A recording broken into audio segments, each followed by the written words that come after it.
Hey, this is Dr. Aaron Lundgaard with Total Health Systems. I'm here with Pierre Edens, and he's a patient of ours at our St. Clair Shores office.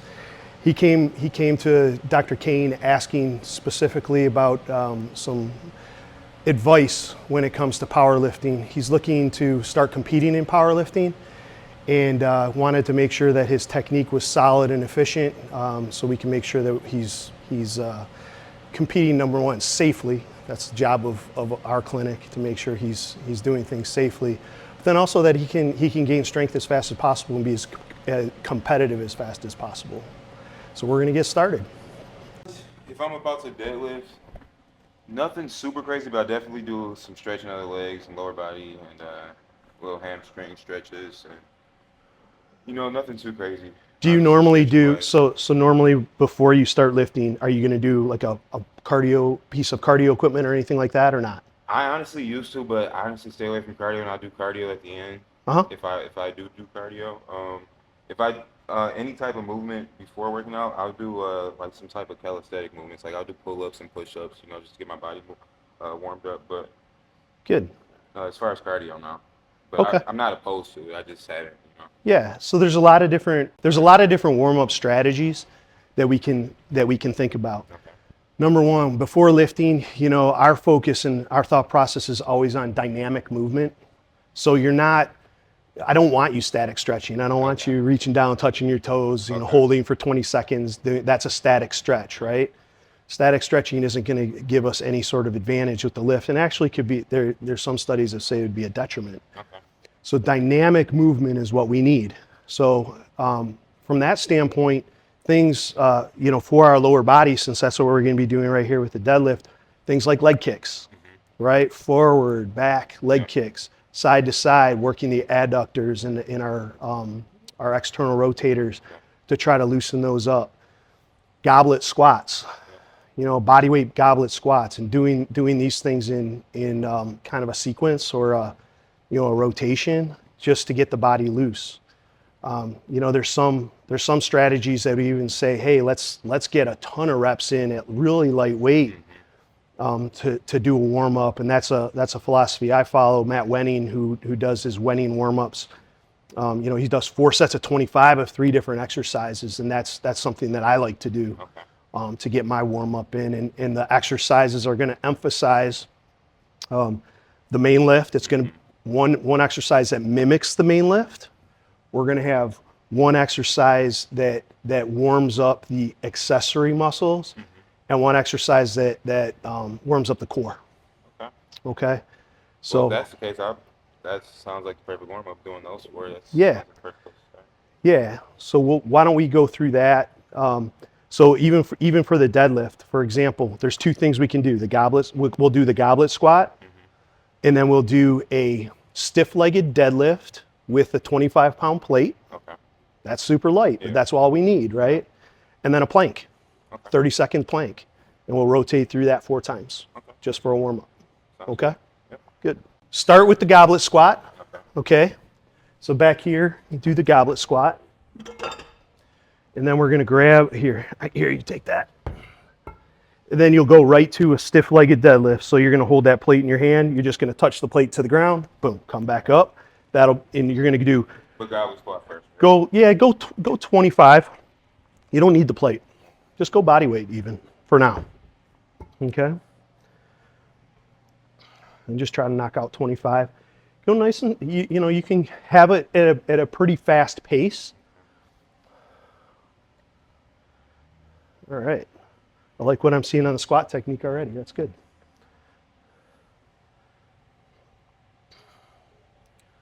Good. Typically a warm-up like this, when we're going through a cycle of 4 sets of 25, you should be able to knock that out in about 10 to 12 minutes. That's the pace you want to think about. So there's really no rest between the exercises, and your tempo is a pretty fast tempo. It's a 1 or 2 second positive and negative repetition as we're going. Okay. Good. It's looking good. How's that feeling? Everything okay? The goal with this, when you first start doing a warm-up like this, Typically, it's going to take you about close to 4 weeks to become conditioned to it. Once you're conditioned to it, it's actually going to be stimulating to the nervous system. Before that, sometimes you do feel a little fatigued. Yeah. You're like, wow, move on to the stiff-legged deadlift while I'm talking. So you'll notice, like, okay, first, it does take a little bit out of you, but within 4 weeks, it is truly a warm-up for you. Move faster, okay? Let your knees bend just a little bit more. I know I said stiff leg, but we're more looking at a Romanian deadlift, which has a softer knee. Good. And when you, what's that? Yeah, sure. Yeah, just turn that way so we can see it from the side. Most important thing with this exercise, this is a hip hinging exercise. So as you can see with Pierre, hips are coming back, hips are coming forward. When he's coming forward, squeezing his butt as hard as he can, okay? Emphasize that squeeze, Pierre, at the top, yeah, and go faster. Try to increase your pace. Boom, back down. Boom, back down. Yeah, a little bit faster. Good. We're really trying to overemphasize the top part of the exercise, because when we're trying to finish on a deadlift, it's really important that we're slamming our hips forward, flexing our butt as hard as we can. That's what, in competition, that's what the judges are looking for the finish of the deadlift, is that your hips are forward. They're really not looking at anything except no soft knees and your hips are forward. If we see that, then it's a good lift. Yeah, you're good. Go ahead and stop. Now let's put that one down and let's get right into the plank position. There's a lot of different exercises we can do, to warm up our abs. A plank is always a good one, especially with a deadlift or a bench press, because that deadlift and that bench press, we have to be able to brace, right? In order for it to be really strong in our lifts, we have to brace hard. And so practicing the brace. A couple things with Pierre. Pierre, bring your abs, yeah, right there. That's where we want you in that plank position. We don't want the back to sag, right? We want the hips to be neutral. So if the back is sagging, our hips aren't neutral, our hips are falling forward. So you're just holding there and rest. Good. We're just looking for 30 seconds on that warm-up, and we're going to work through that a few times. Did you feel the difference when you raised your hips up a little bit? Oh, yeah, 100%. Yeah. Way more intense. Yeah. So let's get right back to the goblet squat. We'll get through another cycle of that warm-up. Try to, this cycle through, I want faster pace. Okay, move faster. There you go. That's the pace I'm looking for. Perfect. Good. Yep. Same thing here. Make sure you finish. Hips forward. Yeah. Always want those hips forward. We'll get those glutes active right at the end. That's super important. Some good things that I'm seeing from Pierre's squat form, which we're going to look at later already, though, is he's got a good knee position. We're going to work on a little bit of his shin angle. He's got some things to work on there. But overall, he's got a solid base to work from. Yeah. Go ahead and turn. Let's just get 10, and then you're probably past 25 at this point. Yeah. So you can see what we're talking about, where there's a little bit of a forward shin angle. We're going to work on things to help Pierre sit back just a little bit. Some of that is his build, so we're not going to completely fix that. Some of it's something that he'll need to do. Let's grab that plate. We're just going to go through this one more time. So, yeah, think pace, right? Pace and hips forward. At the bottom of this exercise, you should really feel your hamstrings stretching. The hamstrings initiate the movement off the floor. The glutes finish the exercise. So think about that. We're warming up for a deadlift. What muscles do we want to be warmed up and more active? Glutes, hamstrings, our posterior chain, the muscles in our posterior chain need to be warmed up. He's also probably feeling a little bit of low back as well from this exercise. The low back isn't moving, but it's isometrically contracting and stabilizing our back. Super important that we're doing that. Good. There you go. Get a couple more. Boom. Boom. Good. Good. And let's drop that and let's get that plank. Now with this plank, remember, try to fix it from the get-go. Let's get those hips just a little bit higher and those abs a little more engaged. No sag in that back. One thing you can try to do too is get onto the balls of your feet just a little bit more. Yeah, you might have to scoot them forward in order to do that. There you go. And then abs up just a little. Nope, not your butt, your abs. There you go. Good. Again, that's cue, right? We don't want the butt to be high. We just want everything to be level here. I should be able to set a plate on your back and it not tilt either way, right? The other thing that's good that Pierre was doing naturally, but I'll point out, is elbows under shoulders. You're starting to lose just a little.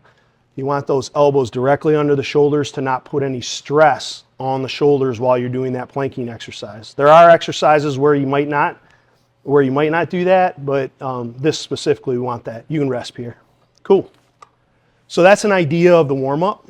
In a cycle we would go through. Again, typically, when you're first starting this warm-up, you might go through it 2 or 3 times.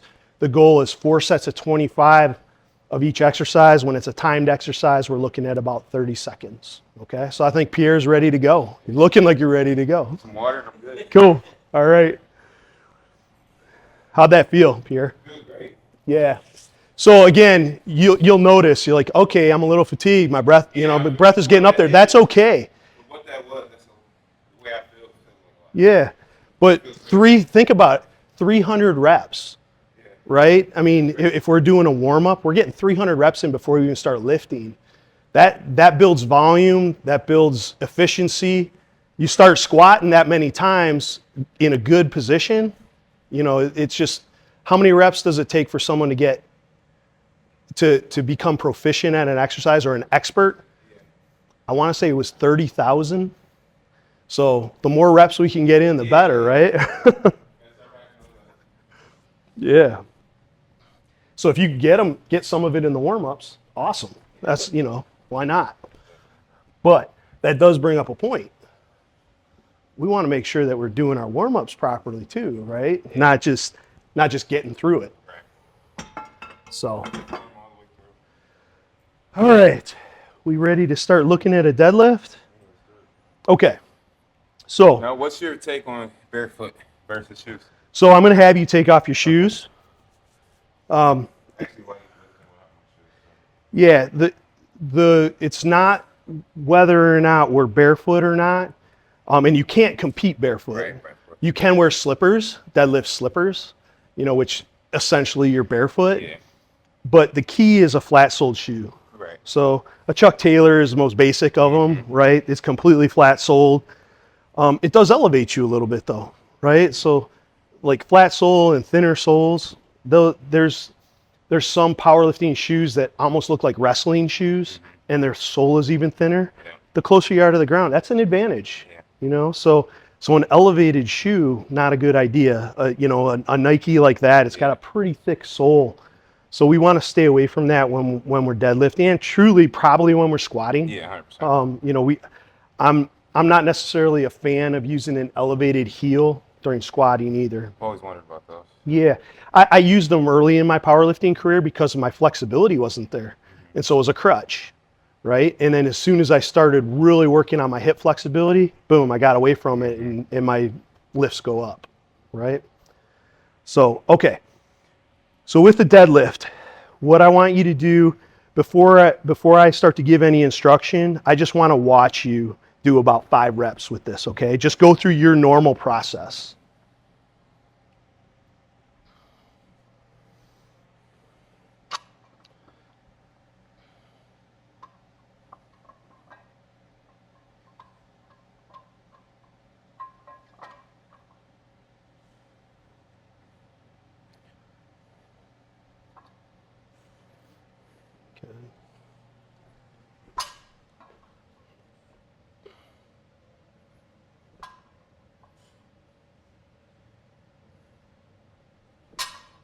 Okay, I think that was 5, right? So a couple questions for you. That's how you you told me earlier that you've been working up to heavier weights, up to close to 500 pounds. Yeah. Is that how you do it? Give or take, yeah. Okay. I also haven't deadlifted in about a month or so, so that was a little No, that's okay. rusty of a, That's okay. That's what I just need to know that. So one of the things, roughly, yeah. one of the things that I noticed right away with Pierre is he's doing this lift more as a stiff-legged deadlift than as a pure deadlift. You like the conventional stance, right? Yeah. The difference, you know, Versus a like conventional stance is a close stance inside the smooth parts of the bar, right? Your shins are inside the smooth part of the bar versus a sumo where you're going to be outside of that. So you're more comfortable with the conventional stance like you were taking? I've tried sumo before. I just haven't done it consistently to, you know, like it enough. You know. Okay. Not Okay. opposed to it though. Gotcha. Well, so that's one thing that we noticed right away is number one, he's doing more of a stiff-legged deadlift. So he's coming down and his legs are staying stiffer than they should. Well, than they should be. There should be more bend in the knee. Okay. And number two, the bar is pretty far away from his shins. Those things kind of go together, and we can fix both of those things at the same time. Okay. So you're losing a lot of power with that. You end up using a lot of hamstring and you use a lot of your low back. So I imagine you have a pretty strong low back if you've been deadlifting with 500 pounds like that. There's nothing wrong with it. It's actually, you know, there's some strength development there. But if we want to get that deadlift up faster, we got to get into that better, you know, that better position. Definitely. Okay. So here's what I want you to do. Just move up to the bar or address the bar. The first thing I want you to do, pretend you have shoes on. We're going to work from the feet up here. Pretend you have shoes on. Cover the laces of your shoes. If you had shoes on, cover the laces of shoes with your bar. Good. Now, Pierre doesn't have huge quads. Some guys, their quads just flare out and they're huge. They can't necessarily get as close to the bar as this. Pierre's okay. We're not, you know, we're not dealing with this large mass up front necessarily. And so we want to be able to get as close to the bar as you can, okay? Another thing with the feet, take a look at those feet. I want your feet to be slightly angled outward. So about a 10-degree angle outward on the feet, okay? The next thing with your feet is your touch points here are very important. We're going to try to create an arch in your foot. You have a slightly flat foot. No big deal. It's not complete. You don't have a complete loss of arch, but you have a slightly flat foot. We want to be able to create an arch to gain strength through the foot. Okay? So the pressure I want you to think about taking your feet that are sitting there and you're going to screw them into the ground outward. So an outward screw into the ground. Yeah, that was perfect. You feel how you just created an arch there? Now your touch points on your foot, right at the base of your toe, right at the base of the small toe, and then feeling pressure all the way out here. Okay, with both feet, that's where I want your pressure. Okay? Your foot should almost feel like it wants to cramp when you're doing this. Yeah. Okay? This is actually the technique that a lot of powerlifters use is stolen from, I shouldn't say stolen, but a lot of physical therapists use this. It's called a short foot exercise. We're actually, by creating this arch, we're stimulating the intrinsic muscles in the feet. Well, our strength is going to start from how we're grounded. Okay, so if we have a strong base, we're going to have a stronger lift. So we want to make sure that we keep that nice strong base. Okay, ultimately, when you're pushing through, you're not going to rock into your forefoot. You're going to probably put a little more pressure into the heel. But the foot, I shouldn't see your foot move. Like when we get it right, those feet, they get screwed in and we're not seeing any rocking of the feet during the whole lift. Okay? Yep. Yeah. So that's number one with the feet. Number two, with a stiff leg, it's easy for you to keep all your weight behind the bar. What we need to do is get you into a position where your knees are a little more bent, but your shins are still straight up and down. Based on your squat form, it's going to feel a little weird for you to do that, but that's ultimately where we got to get you. Okay? So how you're gonna do that right now is I want you to stay in this position, get those feet nice and set, right? I want you to try to reach down towards the bar. As you do, I want you to just try to push your butt back to get down there. You just hinge your hips, right? So butt should be heading towards the back wall, yep. Now, from there, you probably can't get much further to get to the bar. So now start bending your knees as you hinge back. Yep. You're gonna feel like you're gonna fall backwards. Yep, yep, yep. Get down there, full grip. Wrap the thumbs. There, okay? Does that feel different? Yeah, it does. You should feel uncomfortable in this position. What I want you to feel is some tension in your hamstrings. Do you feel that? It's okay if you don't. I don't feel a whole lot. Okay, No. okay. So now what I want you to do is just rock back a little bit until the bar touches your shins. There. Now let's get those, make sure that base is there. Now stand straight up with that bar. Boom. Good. Now go back down the exact same way we just came up. Good. Now stand straight up with the bar. Boom. Now back down the same way you came up. Drag the bar. This rep, stay there if you're comfortable. You okay? Yep. This rep, do everything like you just did. Do not let the bar leave your legs. Gotcha. I want it to be touching your legs through the whole lift. Drag it. Yeah. And back down. Drag that bar. Boom. I love the finish too. That's a we didn't even coach that. He's finishing through hard with his hips, just like we talked about with the warm-up. You need a rest?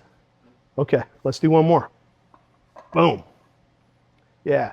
The other thing, remember on the finish, you're doing really good flexing your butt. I can see that. You don't have to arch to finish, okay? Sometimes we end up wanting to arch to finish. You're not doing it, but don't get in the habit. You don't have to finish. That doesn't do anything for you, okay? The finish is with the hips, all forward, okay? How did that feel overall? It feels different. It felt different, but definitely felt tight the whole time. So important when we're lifting, when we're doing, especially a deadlift, as you're working your way down into that position, you should feel like you're coiled, like a spring that's getting loaded. Yeah, that's what you want to feel like, a spring that's getting loaded. You get into position and bam, a release, right? That release, that power release is what's going to get, look, powerlifting, the faster you move the bar, the more weight you can move, right? And so that spring-loaded action, man, makes all the difference. So when you have tension everywhere on your muscles, typically a setup for deadlift, a setup for bench press, they're uncomfortable because you're tightening up, you're spring-loaded, right? Ready to explode. So that's how you want to feel. Were you okay with that butt position? Because it's back further, and it's lower. But it's not a lot lower. You still have a high hip. You still have a high starting hip position for typical, which is okay. Okay. It's not a super foreign being in that position. Good. I think I just have to get used to staying and starting at that point. Okay. And, locking back out. So let's work through it one more time from the ground up. Okay. So we're gonna think about the feet I'm gonna talk you through it as we go through it, but these are cues. And for me, I'm a process guy. When I go through my lifts, I think from the ground up myself. I get my feet set first, right? And I start to go through the process. As I work my way down to the bar, I'm trying to keep my shins as vertical as possible. The way that you can do that to keep your shins more vertical as you're reaching down is if your knees block your view of the bar, you lost it, right? If the knees start shooting past the bar, we want all our weight behind the bar. I want the middle of your shoulder lined up with the bar. That way, when we go to pull, if we didn't have weight in our hand, you'd almost fly back into the wall, right? Because we're like a big teeter-totter, and if all your weight's there and you don't have anything counterbalancing it, look out, okay? So let's go through feet. Remember those toes slightly pointed outward. Yeah, screw them into the ground. Perfect. And now think about reaching down. Yeah. Yep. Shins are vertical. Butt's going back towards the wall. Hard grip. When you're ready, pop up. Nice. Back down the same way we came up. With lighter weights, I always want you to lower the bar the way it came up. So, when the weights get heavier, you can start dropping it, you know. But with lighter weights, it helps mimic that position for you that's a little slightly foreign. Yeah. Bam. Good. Let's get one more. And then we got one more little tweak to do for you that's going to make a big difference. Let's talk about grip for you for a second. When you're deadlifting maximal weights, right? When you're doing that 500 pounds, yep. What's your grip? I've gone back and forth. I've done the opposite hand grip. Yep. Sometimes if I use wrist wraps, I don't always use them. I have a regular hook grip, like right outside. You use a hook grip? Yep. Okay, so you know how to hook grip. Yep. Have you hook grip with no 500 thumbs. pounds? Wait, no thumbs. Hook grip meaning. Okay. Right? So that's a false grip. Okay. It's not a hook grip. Hook grip is. A hook grip is actually where you hook your thumb with your index finger and your middle finger, and the bar is right in here. That's a true hook grip. And I haven't done that with 500 pounds now. It's hard. Yeah, it is. But if you can do it, you have long fingers, which means that you probably can do it. I've never been able to do it effectively. I love the way a double overhand grip feels when I deadlift, but when I get above 400 pounds and I try to hook grip, my thumbs don't like it. Yeah. And I'm a chiropractor. Yeah. I need my thumbs. Yeah. And so I've always avoided that. But I also don't have super long fingers. You know, I mean, if we compare our hands there, I mean, look at that. So you've got a good 3/4 of an inch on my fingers, maybe a half inch, but either way, you've got a half inch of length there, which might make it easier for you to actually learn how to hook grip. That's not for this video, right. But that's a thought process for you is to, you know, to maybe practice that true hook grip, to learn that. In the meantime, when the weight gets heavier, the alternating grip is going to be the way to go. Okay? For now. Yeah. You're not going to be able to double overhand 500 pounds very easily, whether it's a false grip or a full grip. You know, typically, you know, I can do double overhand. I've been training for a long time with powerlifting, and I might be able to do a double overhand with 400 pounds for like 8 to 10 reps at my best. But, you know, when you start to get up into the heavier weights, it's just going to start slipping. So the alternating grip is the way to go. It doesn't matter which one is overhand, which one is underhand. But let me show you real quick how I would try to address it when you go down to get that alternating grip. We've already talked about establishing the foot position and trying to keep the shins vertical and drop the butt back. So what I do is whatever hand is going to be my underhand grip, I'm going to reach down to the middle of the bar. So as I come down, I'm going to grab that middle of the bar, okay? Now I'm going to come over, bam, I'm going to grab my overhand grip as hard as I can, okay? Then I'm going to come and reach to my underhand grip. My underhand grip should be about a finger to a half a finger width wider than my overhand grip, okay? So that's where you want to be. Notice one of the things that I'm trying to do, I'm coming down here, I'm taking tension into the bar, bending the bar, keeping the bar bent as I come over here, so much so like I'm lifting it because it's heavy or because it's lighter weight, right? Keeping that bend in the bar. Hear that click? We don't want that click when I go to lift. If I've gripped it and bent the bar, that click's not going to happen. Okay? So try to do that and address the bar that way with your grip. Doesn't matter which one's over or under, whatever's more comfortable for you. Get the tension out, get the bar closer to you. Yep. Overhand first, then reach, get that underhand.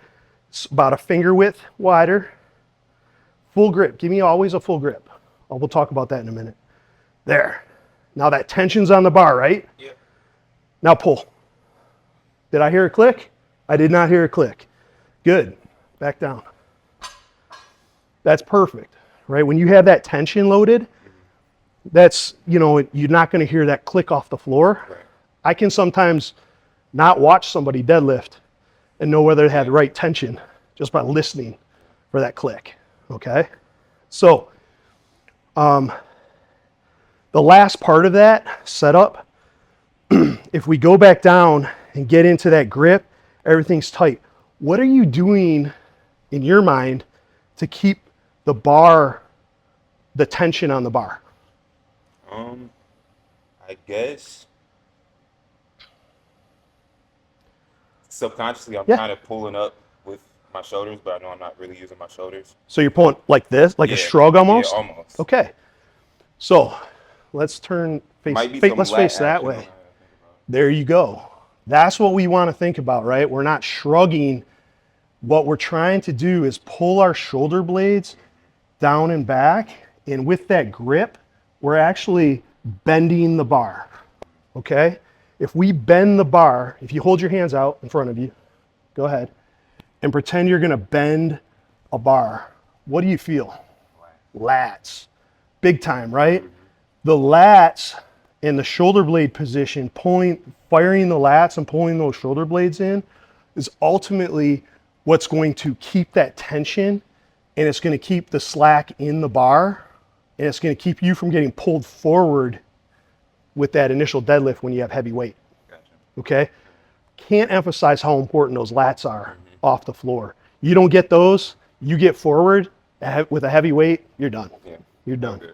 So let's practice that part of it now. Let's go from the get, right? Our feet, the slight angle, reaching down, yep. Keeping those shins nice and vertical, bar close to the shins. Grab, yeah, grab. Now before you pull, yeah, lats, boom, there it is. You're bending that bar and then straight up. That bar should feel so much lighter coming off the floor when you do that, right? It just lights up. I can tell how much lighter it looks in your hands even. There you go. Good. Got one more? Good. Perfect. I love it. I love what I'm seeing, man. Feels good too? Yeah. Okay. There's only... That last one really felt good for some reason. No, I'm telling you, when you get those lats fired the right way off the floor, everything feels lighter. Yeah. The bar is just gonna fly up for you, okay?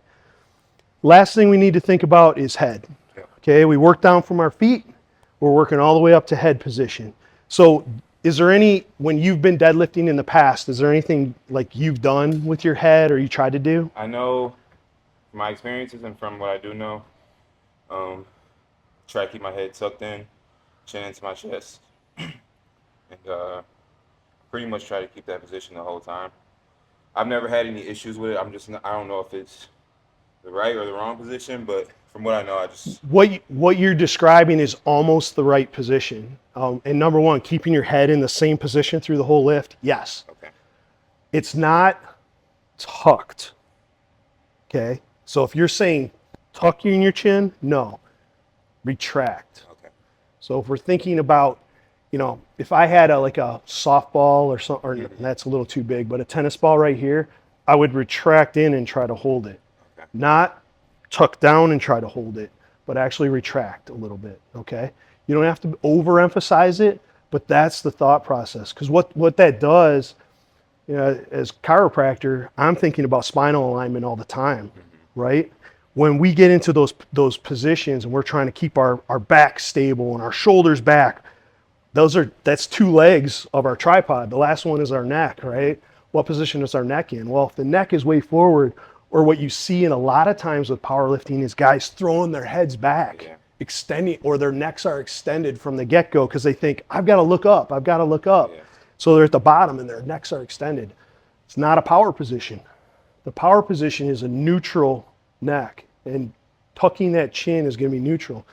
Also, when you tuck the chin, we start contracting the deep neck flexors. Those are the core muscles in our neck. Let's use those. Right? Let's use those and stabilize everything. We're going to have more power from it. I didn't see a big issue with you with it.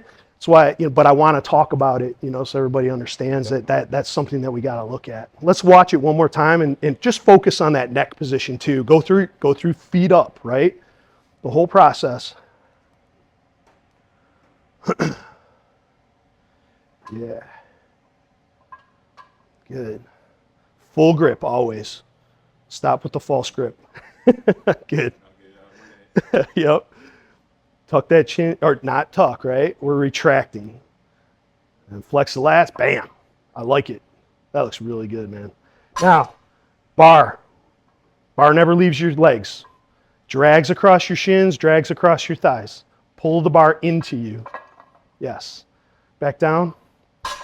Okay. Rock back just a hair. That. Feel like you almost want to fall?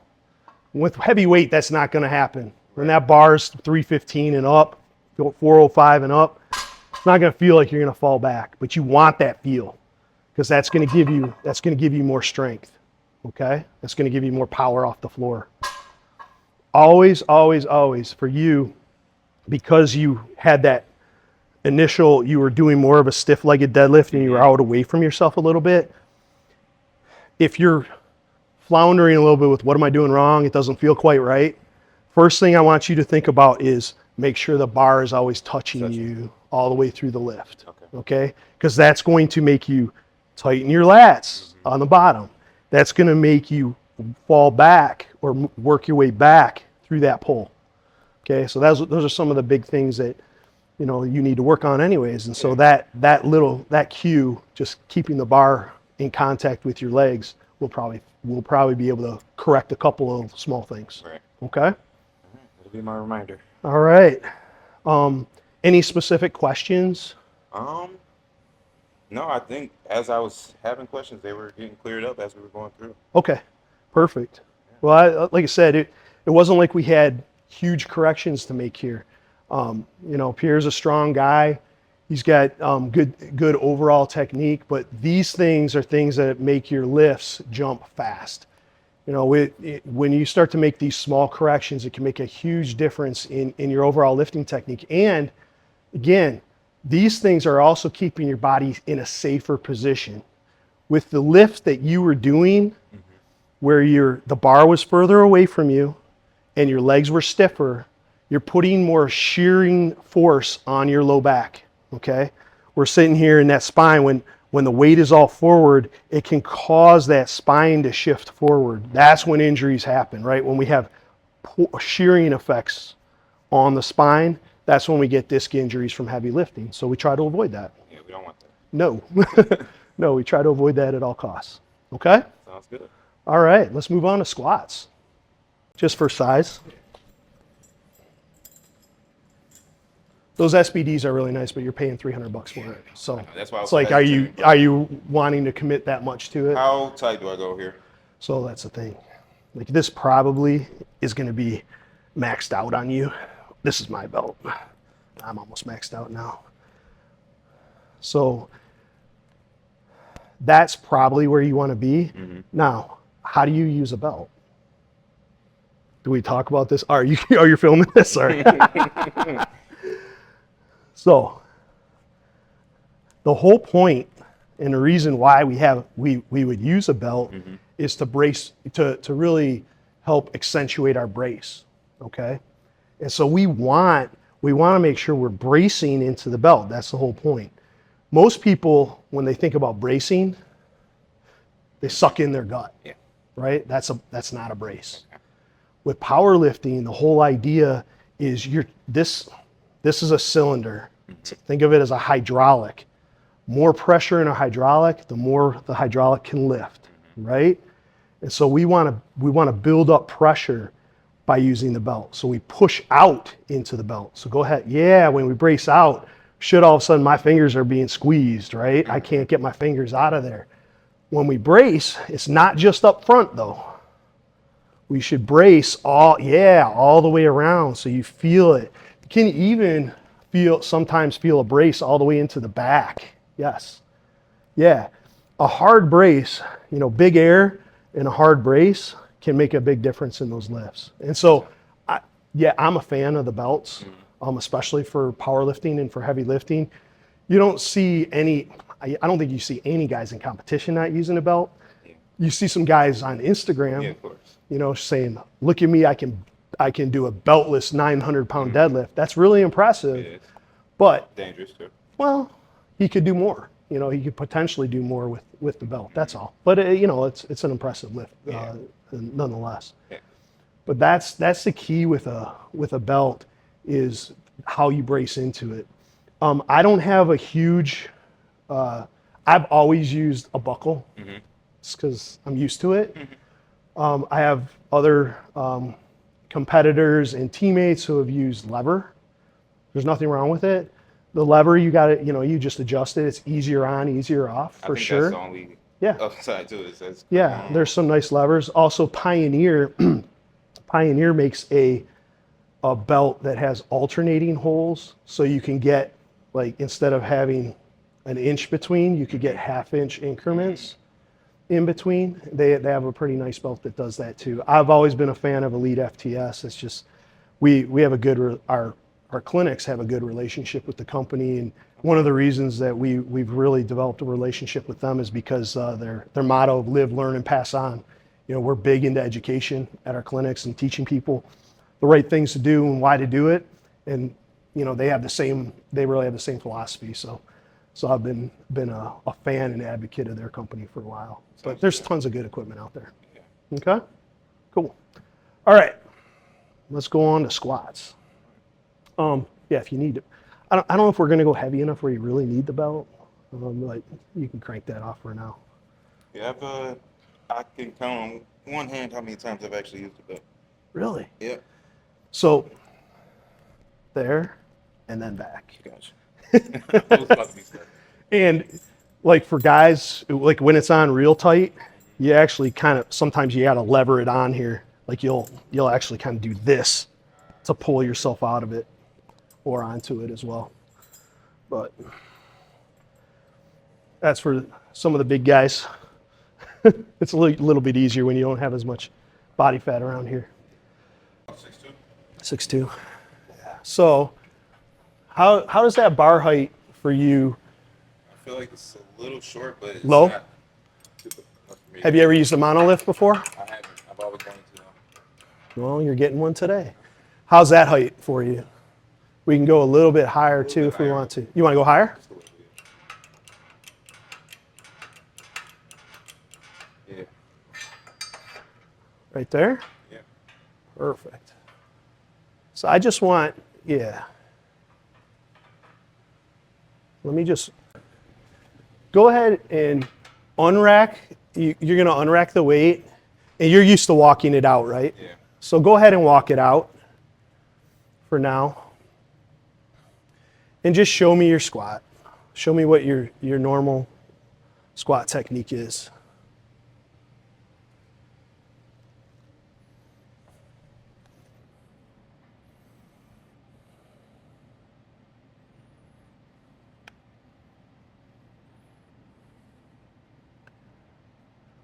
Give me like 3 more reps.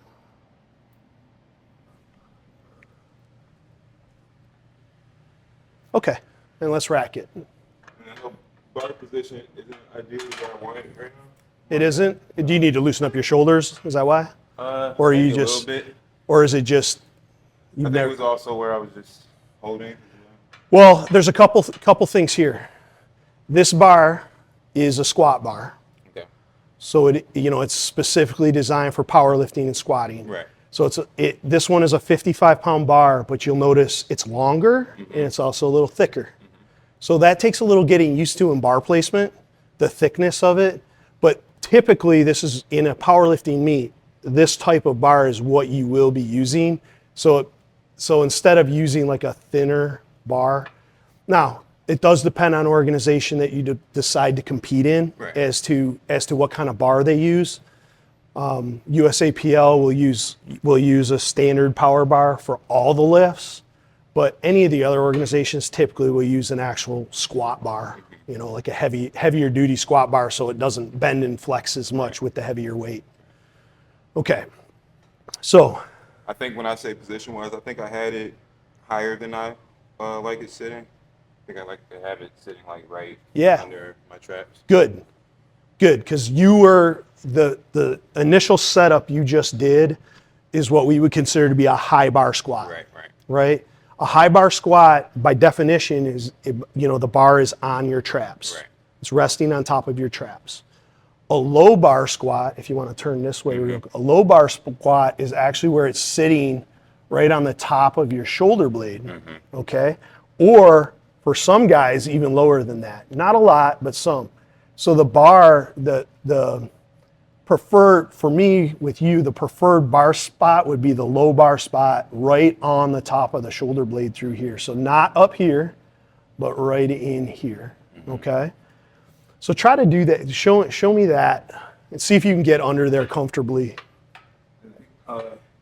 Hand grip wise. Yeah. I want to say I'm right here, but I feel like that was a little more of a struggle, so maybe if I go. Yeah, you can widen out for sure. Let me ask, before we decide on that for sure, when you do a pull-up, how do you grip it? How would you grip a pull-up? Where are you strongest? Let me ask you that question with a pull-up. I'm not gonna lie, I got a solid pull-up. I do a lot of pull-ups. Yeah. So where's your strongest grip though? If you had to beat somebody in a rep contest. Right here. So always think about your strongest grip to start with the squat. Start there, and then if it's too uncomfortable with your shoulders, work your way out from your strongest grip or in from your strongest grip, right? Depending on where it is. The reason why is, and the one thing that we're going to work on with you right now is you're not engaging your lats at all during your squat. No. You unloaded the bar and the bar was resting on your back. That's not what we're going to do. Going forward, what we're going to do is we're going to anchor the bar into our back and turn the bar into part of our body. Gotcha. So the bar becomes part of us, not resting on top of us. Okay? That's going to make you so much more stable, a little uncomfortable too. It's not going to feel great when you do it, but the key is that it's boom, it's locked in there. So for the squat, since on deadlift we work from the feet up, on the squat, let's work our way down, okay? So let's look at this first. Let's find that right grip, which again, we might have to vary it a little bit. Full grip. I know you love that false grip. I want you full grip for everything. There's a reason. We got to talk about that. But yes. You like that setting right there? Yeah. Does that feel comfortable for you? Good. Now let's step out. Go ahead and step it out. Now, when we're working on our upper body, let's talk head, right? Same thing for the deadlift as the squat. Neutral and chin slightly retracted, okay? So that's the same. Here, right now, what I want you to do, why I want you to have a full grip on this, is I actually want you to pull the bar, don't let your wrist break, but pull the bar down into you.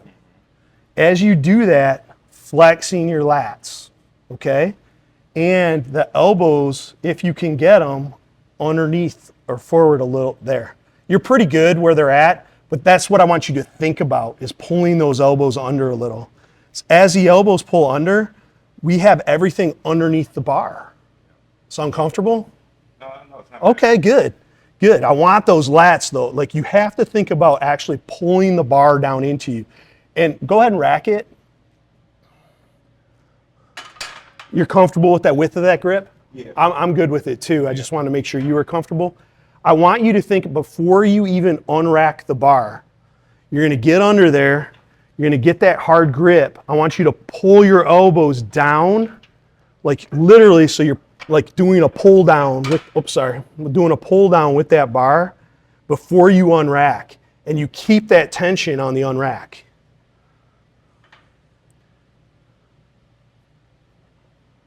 Whenever you're ready. Yeah, and then step it out. Good. One thing that's going to happen when you start doing this regularly is when you unrack a heavy weight, it's not going to feel heavy. because now all of a sudden that bar is part of your whole spine, right? It's built into your back, so it's not going to feel like heavy weight. When I squatted my heaviest weight ever, it unracked like 135 pounds. You know, it just felt like that because you're doing it right. So that's how you got to think about it. But you feel that tightness? Cool. Now, can you maintain that tightness through a whole squat? Let's do it. Keep those elbows pulled. Yeah. Are we bottoming out a little bit? Oh, you're okay. We're good. I was just making sure these aren't in your way too much. Go ahead and do that again. So one thing, keep on the way down, elbows under. Yeah. Now I want you to think about chest. We're working our way down, right? Yeah. Try to keep your chest a little more upright right now. And there might be a few ways we have to fix that. Yeah. Good. Head. Where's your chin? Yep. Chin. Pulling down. You're starting to let it rest. You're losing your grip. I know it's uncomfortable. Pull down. Yeah. Tight, tight, tight. Good. And back down. Good. Okay, let's rack.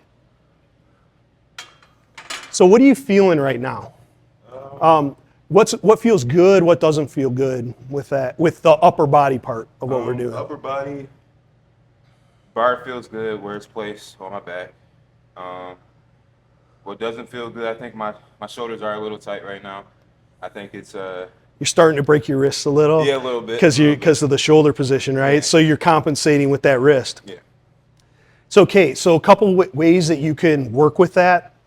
You might need to move your grip out just another work like a half a finger to a finger grip at a time outward until you find where you can stay underneath it and really pull underneath it a little bit more without your wrist being completely, because what we don't want is we don't want your wrist completely broken back and the bar sitting like this in that squat position. I want you to be able to be here.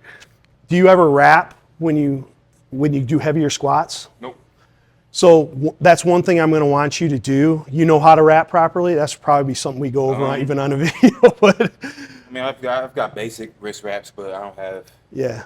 So I'll show you how to do that because wrapping during the squat will help you brace that wrist a little bit better and keep you from breaking back. Okay.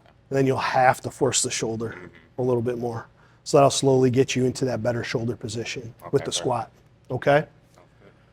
So yeah, couple things that I'm seeing with your squat, and it's not a, it's not right, it's not wrong, but we want to work on it a little bit as we're working our way down your body.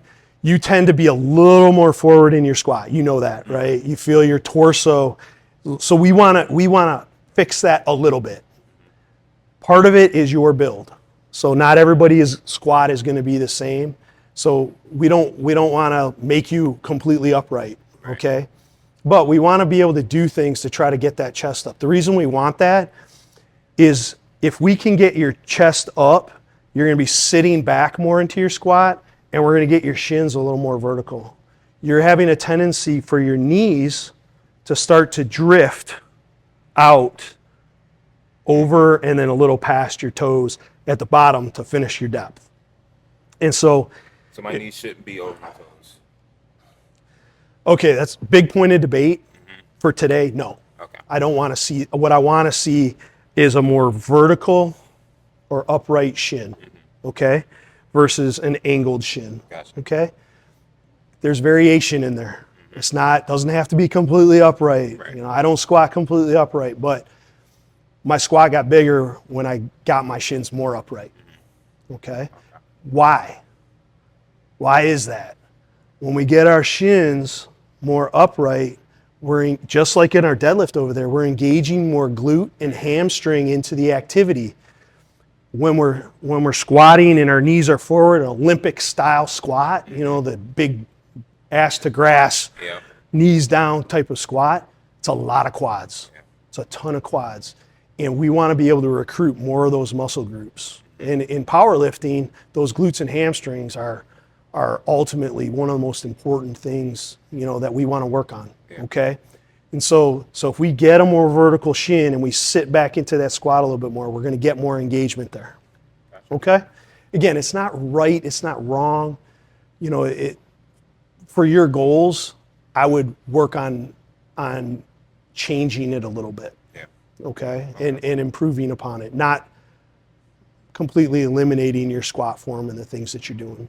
Okay? All right. So, how I want you to think about this now. We already know how to engage that bar. You can widen that grip out one finger width just to see if you can hold it a little bit better. And then I want you to think about your foot. Just like we did in deadlift, we're going to screw our feet into the ground. Obviously, your squat stance is wider than your deadlift stance. That's okay. But the foot angle and the way you screw it in should be the same. Okay? So let's screw it in and then just walk it out, hold that bar tight, screw your feet in, and then wait for me. Okay? And I'll tell you what I want you to do next.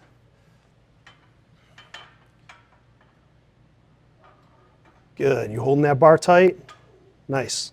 Pull it down, step out a little bit, get your squat stance, angle those toes just a little, and screw them into the ground. Good? Yep. Okay, now from this position, remember when we were coaching on the deadlift, how the first movement I wanted was to shoot your butt back towards the back wall as hard as you can. I want you to do that again. Try to touch your butt to the back wall right now without bending your knees. Yeah, hinge back further. Now, don't bow to do it, right? Don't bend from here. Push your butt back. Yeah. Now you feel you can't go any lower without your knees breaking, right? Perfect. When your knees start breaking, keep pushing your butt back, but now I want you to think about forcing your knees out this way. Keep forcing it out. Keep forcing it out. Now, stop. You feel how you're starting to bow to do it? Open up your hips more. Yeah, you're okay. You're okay. Good. That's fine. That's exactly what I expect to see. Do you feel this though? Yeah. Like where you are right now with your knees wide open, that's how you're going to get your depth. Okay? You're going to get your depth by opening up those hips more. Not from folding yourself forward more. You tend to want to get your depth by dropping and getting your upper body more horizontal with the ground because you think you're going lower. Mm-hmm. Your hips aren't doing anything. You're just bending.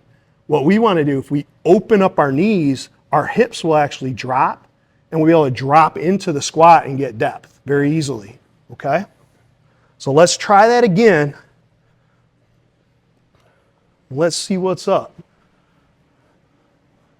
Butt back first, right? Now open the knees hard. Yes. Yes, sir. Good. Yeah? Where'd you feel that? I felt like I got into a pocket down there. Yes. Those hips, when those hips open up, it makes a big difference. Open them up. See? And now your shins, look at your shin position and your knee position compared to your foot. This is perfect. That's where we want it. I love it. You might even end up widening your stance just a hair more to open up those hips. Yeah, you know what I mean? Yeah. Like you might play with that to see, okay, where does it feel most comfortable to get that hip opening? And then as far as competing, is there rules about stance-wise? There's not rules about stance, there's rules about depth. Okay. Okay.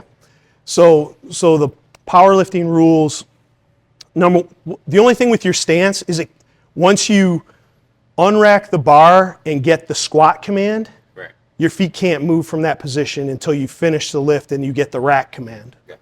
Okay, so that's the foot position. If your foot raises up or loses its shadow or anything like that, actually they might give a little bit of raise, but if it changes actual position, it's a bad lift. Gotcha. Okay, you step forward, it's done. The depth is the key, right? The crease of your hip has to be below the top of your knee. That's what they're looking for. Of course, that can still be a little subjective, right? Depending on the judge and the organization and how they judge things, but that's the general rule. They're looking for top of the knee, the crease of the hip, The crease of the hip dropping below the top of the knee. Okay? That's what they would call below parallel. You know, there's a lot of ways to play with that angle too. You know, if the legs are a little bit wider, you might not need to go as deep to get that look in that angle. So there's a lot of strategy there to decide. But you just fixed a ton right there. Yeah. You feel the difference, 100%. Right? So those keys, right, is number one. Boom. We're gonna get those elbows cranked in and pulling down on the bar, flexing our lats. Chin tucked slightly. Now we unrack. We step out. Okay? You're nice and tight here. We didn't talk about bracing. We talked about it earlier when we were talking, but we're gonna brace before we move down, especially with the heavier weight. Now we're gonna push that butt back, right? Push the butt back until we can't go back any further. Then the knees start breaking. I'm pushing my knees outward. That's gonna help you sit into that squat and drop in and get that depth. Okay? Cool. Let's watch it one more time. Let's go through that one more time. And maybe we can even get a one angle. I think you already got it from the side where you actually see his knee to knee and shin position when he's down at the bottom. Nice and tight, right? Step back. Get that head position. Let's add in the brace, right? Good. Good. Now hips back. Good. Keep going back. When those knees start breaking, push them out. Yeah. Yes, sir. Boom. Your chest is already more upright. Do you feel that difference? How more upright you are with your chest? And again, it's not as upright as some, but it doesn't matter. We're just...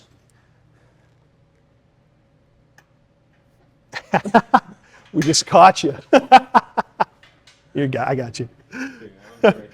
No, but there's nothing wrong with that when we're working on this form and technique, because if you are getting your momentum further backwards, we're getting in the right position for you, because you tend to be forward with everything you're doing. Deadlift, squat, The last thing I wanted to talk about that I'm noticing a little bit with you, we didn't get into the bracing too much other than when we talked about the belt. But what I want to make sure is that you're maintaining that brace through the whole movement, okay? You're having a tendency at the bottom of your lift to overarch your back a little bit. So you're hyperlordotic, or you're adding more curve than you need to. If you brace harder, that won't happen, and everything will come through your hips, okay? So the thought process isn't just the brace, right? Pushing outward. Think about the bottom of your sternum and your pelvis kind of coming together a little bit, okay? If you do that, you won't be able to arch while you're doing that squat. So let's just try that and see if we can fix that part of it. And everything else is looking great.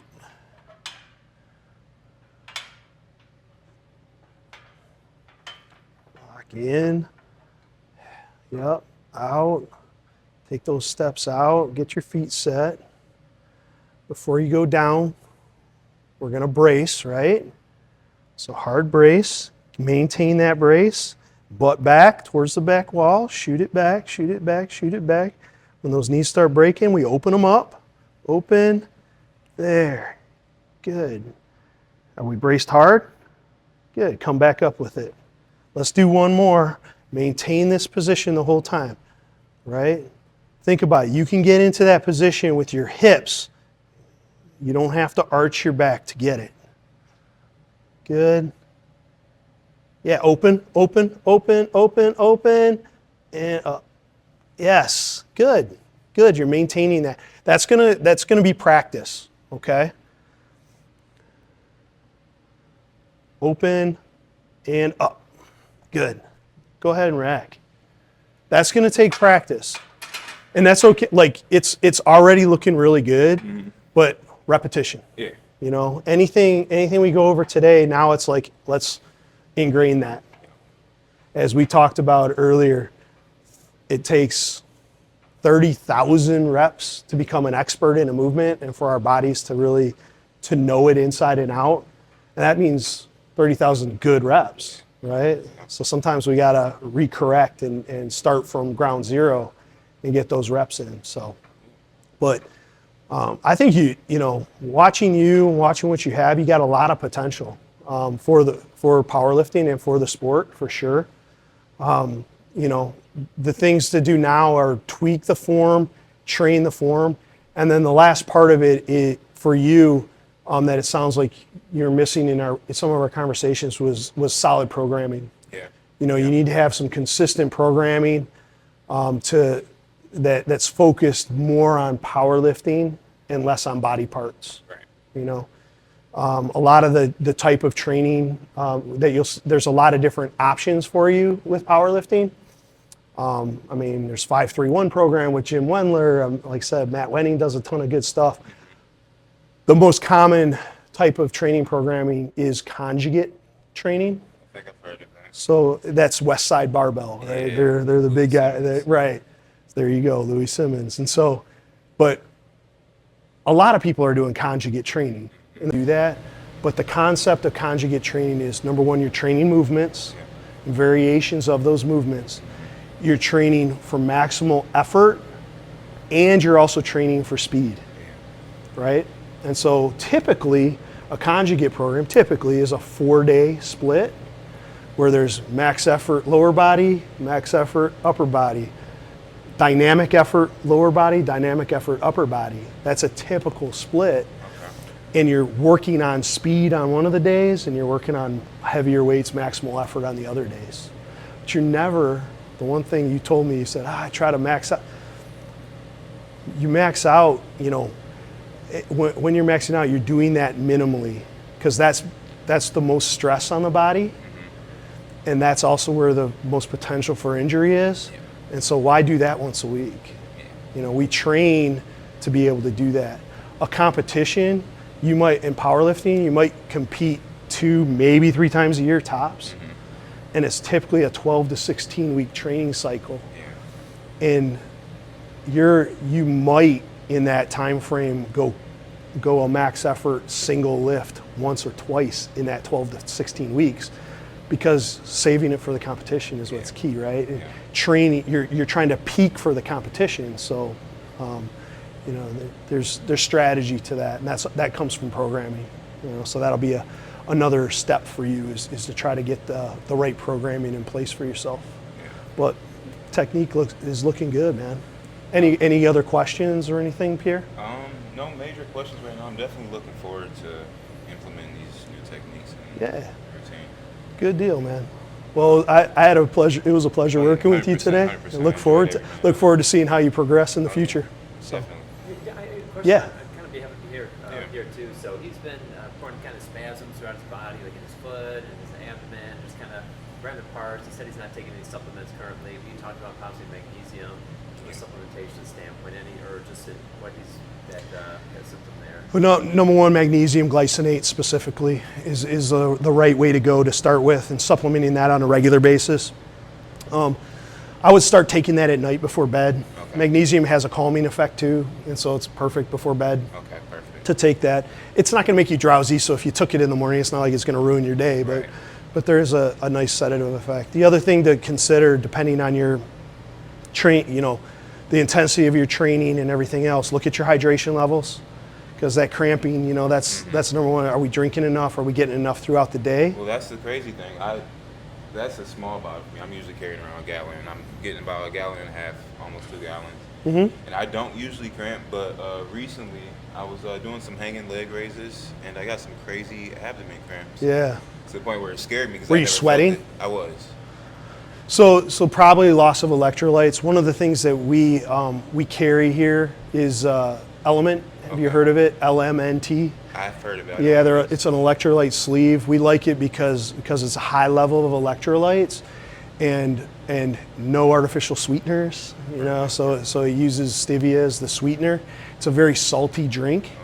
Okay. And typically, me personally, I just use one a day. And that's usually enough for me. Every once in a while, if I know it's going to be an intense workout, maybe I'm going to sip on some during my workout too. But that's been enough to really keep the cramping away between that and the magnesium supplementation. But we do carry it at our offices. Okay, it's good stuff. Sounds good. Okay.